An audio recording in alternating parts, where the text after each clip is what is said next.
Bonjour Linette. How are you this Bonjour morning? Barbara. Je vais bien, merci. Bonjour. Hello, Stefan. So what do you have for us today? Alors aujourd'hui, Well, today's segment is dedicated to women, not just any of them, but fighting women.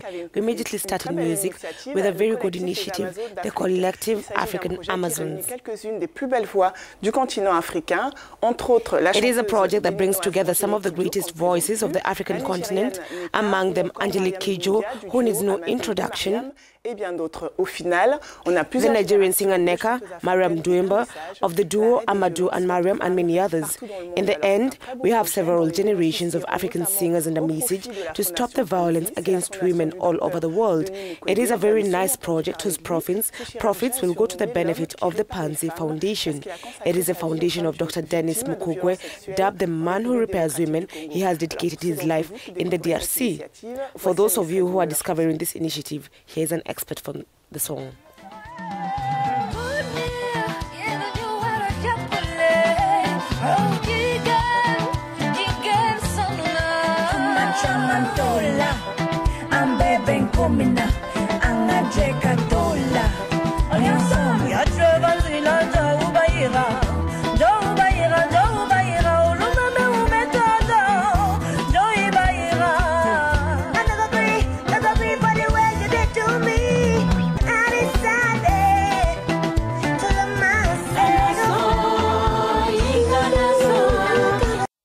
I play the Kora is the title of this song for the collective African Amazons. There's a reason why I choose to tell you about this particular song.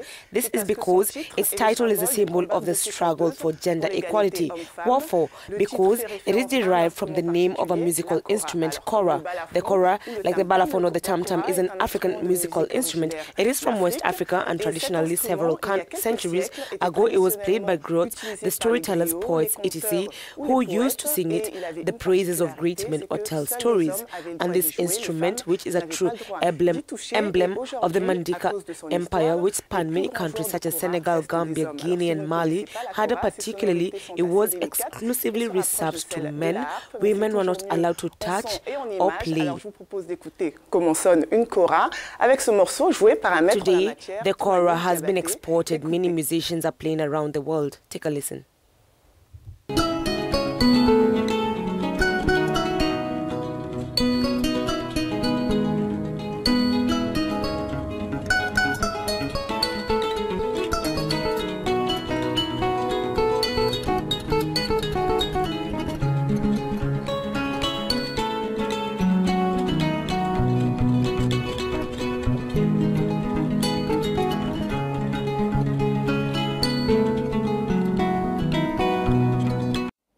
Voilà, c'était un extrait des sonorités délicates et profondes de cet instrument. Well, today, of its history, the greatest kora players remain men. If you don't know the kora, it sounds quite delicate.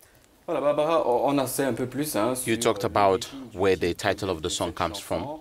Mais pourquoi on t'a choisi de s'appeler les Amazones? I want to know, why are they called Amazons? Well, to answer your question, Stefan, we'll have to dust off the history books. The choice of this name, the Amazons of Africa, is in fact a nod to true warriors of Africa, the Amazons of Dahomey. It is a military regiment that was composed of only women in the 18th century. Do not rely on their appearances. Women were elite of the army of King Behazin of Dahomey, which is a current Benin. They fought against the French forces during the War of Colonization, which proved to be a real ordeal for the colonial troops.